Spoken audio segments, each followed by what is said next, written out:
understands the cultural impact of her success, and that her ability to inspire the next generation of young Asians earned her a well-deserved spot. That phrasing carries weight when you sit with it. Forbes wasn't celebrating statistics alone. They were acknowledging that Alex Eala has become something larger than her ranking, larger than any single tournament result, larger perhaps than tennis itself in the context of what she represents for over 100 million Filipinos and a broader Asian sporting audience that has rarely seen one of their own ascend this rapidly in a traditionally Western-dominated sport. To understand why this recognition landed differently than a typical magazine honor, you need to trace the arc of what Eala accomplished between March 2025 and March 2026. 12 months that rewrote every record book the Philippines had in professional tennis. 12 months that took her from world number 140 to world number 29. 12 months that saw her defeat not one but two top 10 players in the same tournament, reach her first WTA Tour-level final on grass, win her first Grand Slam main draw match at the US Open, capture a Southeast Asian Games gold medal, and then push even deeper into the rankings during the 2026 hardcourt swing in the Middle East and North America. Start with Miami 2025. She entered the draw as a wild card. Let that settle. A wild card. The tournament handed her a spot because they saw potential and perhaps because they understood the energy she would bring to the stadium. What happened next remains one of the most improbable sequences in recent WTA history. In the second round, she dismantled former French Open champion Jelena Ostapenko. In the third round, she took apart Madison Keys, ranked 5th in the world and fresh off winning the Australian Open earlier that year, defeating her 6-4, 6-2. The scoreline was not a fluke. It was clean, authoritative tennis. Keys could not find a rhythm against Eala's left-handed topspin, the angles coming from the opposite side of the court, the returns landing deep and heavy with regularity. Then came the walkover against Paula Badosa, setting up a quarterfinal against the second seed, Iga Swiatek. The woman who had dominated women's tennis for years. The woman with multiple French Open titles and a US Open crown to her name. Eala won 6-2, 7-5. She broke Swiatek's serve repeatedly by reading the patterns, anticipating the direction of the heavy topspin forehand, and stepping inside the baseline to take time away. The tactical discipline required for a 20-year-old, ranked outside the top 100, to execute that kind of game plan against the number 2 player in the world cannot be overstated. It requires nerve. It requires an almost irrational belief that the opponent across the net is just another player on the other side of the baseline. Her semifinal loss to Jessica Pegula ended the fairy tale in Miami, but the damage to the status quo had already been done. On March 31, 2025, Eala entered the WTA Top 100 for the first time. The first Filipino to ever do so. She rocketed 65 spots in a single week, the largest jump into the top 100 that season. The months that followed proved she was no flash in the pan.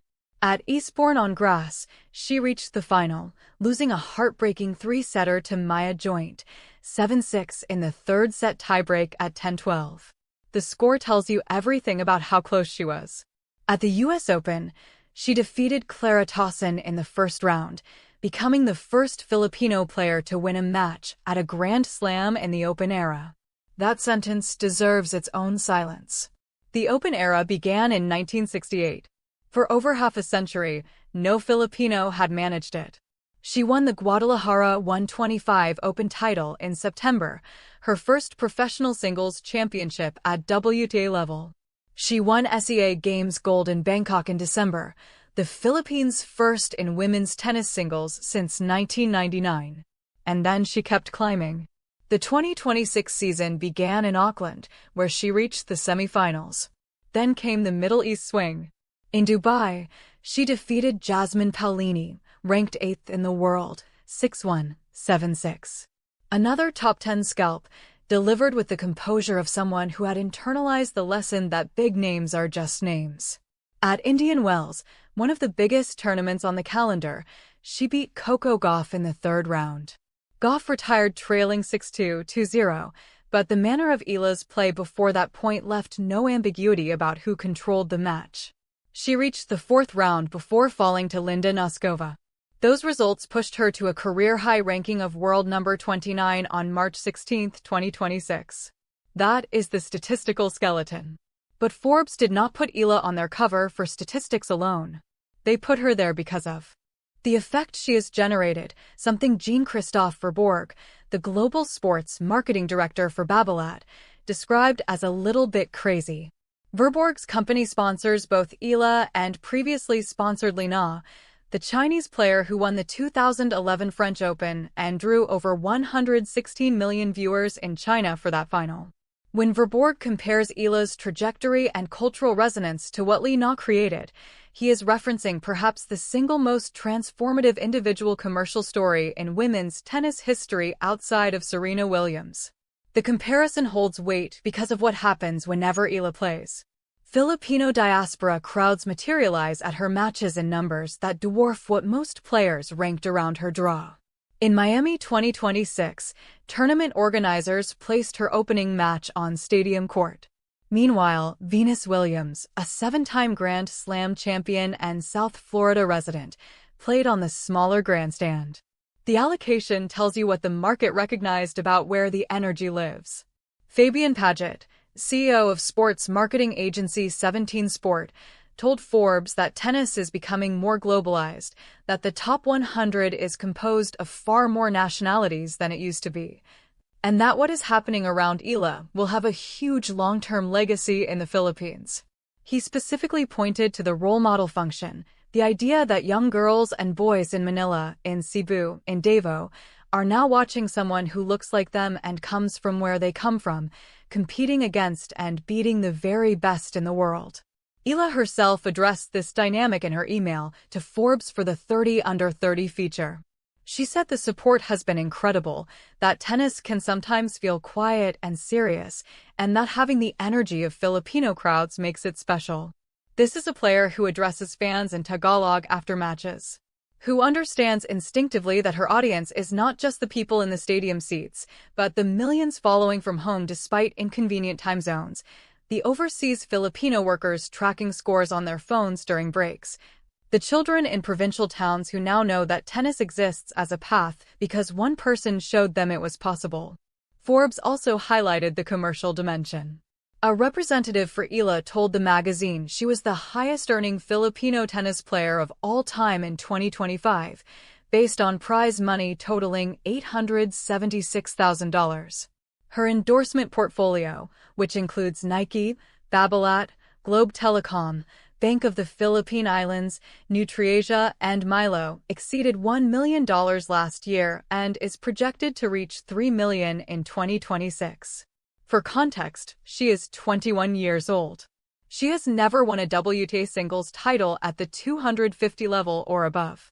She has not yet advanced beyond the second round at a Grand Slam. And yet brands are investing at a level that suggests they see a ceiling far higher than where she currently stands. Nike's relationship with Eala offers a case study in how the brand views her potential. For her Wimbledon debut in 2025, Nike designed a custom hair tie shaped like a sampaguita blossom, the national flower of the Philippines. They followed that with a limited edition shirt designed by Filipino artist Georgina Camus, featuring the sampaguita overlaid on the grass courts of the All England Club. These are not gestures a company makes for a player they view as temporary. These are brand investments in a narrative they believe has decades of runway. Crystal Antonia Russell, professor of marketing at Pepperdine's Graziadio Business School, analyzed the phenomenon for Forbes. She noted that people love an underdog, that a young person from a country without a history of tennis winning or even tennis audiences makes for a compelling story. Russell pointed out that Nike, which has lost some edge to competitor brands positioning themselves as underdogs, benefits from endorsing someone like Eala. It is a win-win that refreshes the brand's identity while amplifying a genuine story. The tennis itself, though, remains the foundation of everything. Without results, the cultural phenomenon deflates. And here is where a closer analytical look at Eala's game reveals both her ceiling and her current challenges. She is an aggressive baseliner who uses her left-handed forehand to dictate rallies, pulling opponents wide with angles that right-handed players rarely face from that side of the court. Her two-handed backhand is consistent and reliable in exchanges, and her return game is arguably her greatest weapon. She reads serve directions early, anticipates well, and neutralizes power servers with depth and placement. Her weaknesses are known. The serve lacks pace and variation. Former professionals Greg Rosetsky, Andrea Petkovic, and Martina Navratilova have all identified it as the area requiring the most development. Against lower-ranked opponents, it holds up. Against the very best, it can become a liability, particularly on second serve where aggressive returners can lean in and dictate from the first ball. Physical conditioning is another area of growth. At Eastbourne, that marathon third-set tiebreak loss to joint suggested fatigue played a role in the final stages. Sustaining intensity over 2 weeks at a Grand Slam demands a level of physical robustness that takes time to build at tour level. But the trajectory line points upward. She is ranked 37 as of late May 2026. She has 4 career wins over top 10 players. She has shown she can compete on hard courts at the highest level and is developing her game on grass and clay.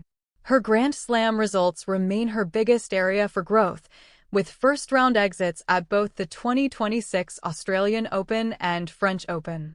The paradox of her situation is that the hype has outpaced the Grand Slam results so far, yet the talent clearly justifies the anticipation. It is a matter of when, not if, she puts together a deep run at a major. Matthew Futterman, the New York Times tennis writer, articulated the mental dimension of Eala's achievement in an interview with ABS-CBN. He said the idea that someone from the Philippines could reach this level requires a level of belief that players from Grand Slam countries do not need to manufacture. He called it a mental leap and said Eala has not only accomplished it, but embraced it and used it as one of her superpowers. That observation speaks to something fundamental about her character.